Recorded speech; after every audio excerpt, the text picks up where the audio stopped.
desiring to allow them to drink. After the animals drank water, the boys drank water there also. Right by the reservoir, the boys saw a gigantic body resembling a mountain peak, broken and struck down by a thunderbolt. They were afraid even to see such a huge living being. That great-bodied demon was named Bakasura. He had assumed the body of a duck with a very sharp beak. Having come there, he immediately swallowed Krishna. When Balaram and the other boys saw that Krishna had been devoured by the gigantic duck, they became almost unconscious, like senses without life. Krishna, who was the father of Lord Brahma, but who was acting as the son of a cowherd man, became like fire, burning the root of the demon's throat, and the demon Bakasura immediately disgorged him. When the demon saw that Krishna, although having been swallowed, was unharmed, he immediately attacked Krishna again with his sharp beak. When Krishna, the leader of the Vaishnavas, saw that the demon Bakasura, the friend of Kamsa, was endeavoring to attack him, with his arms he captured the demon by the two halves of the beak, and in the presence of all the cowherd boys, Krishna very easily bifurcated him, as a child splits a blade of virana grass. By thus killing the demon, Krishna very much pleased the denizens of heaven. At that time, the celestial denizens of the higher planetary system showered Malika Pushpa, flowers grown in Nandana Kanana, upon Krishna, the enemy of Bakasura. They also congratulated him by sounding celestial kettle drums and conch shells, and by offering prayers. Seeing this, the cowherd boys were struck with wonder.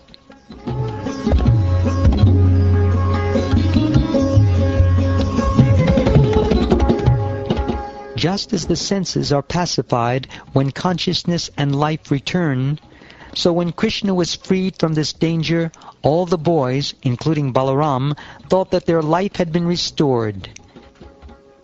They embraced Krishna in good consciousness, and then they collected their own calves and returned to Vrajabhumi, where they declared the incident loudly. When the cowherd men and women heard about the killing of Bakasura in the forest, they were very much astonished. Upon seeing Krishna and hearing the story, they received Krishna very eagerly, thinking that Krishna and the other boys had returned from the mouth of death.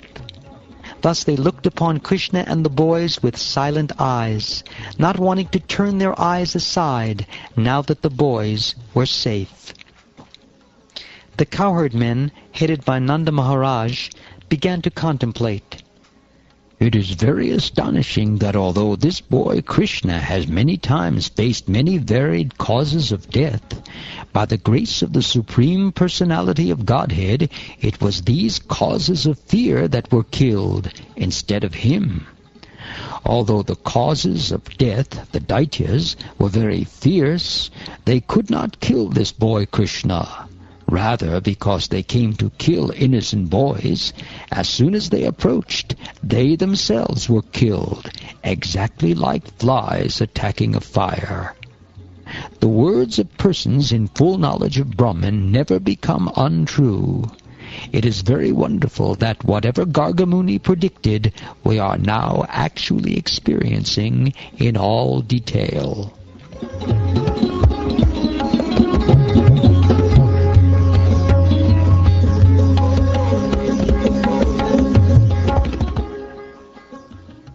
In this way, all the cowherd men, headed by Nanda Maharaj, enjoyed topics about the pastimes of Krishna and Balaram with great transcendental pleasure, and they could not even perceive material tribulations.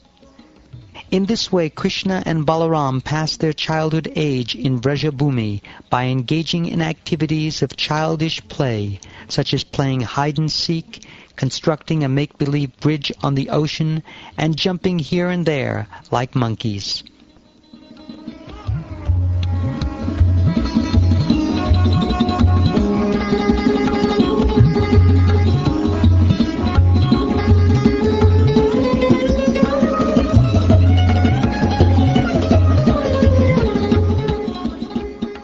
Thus ends the 11th chapter of the 10th canto of the Shrimad Bhagavatam, entitled The Childhood Pastimes of Krishna.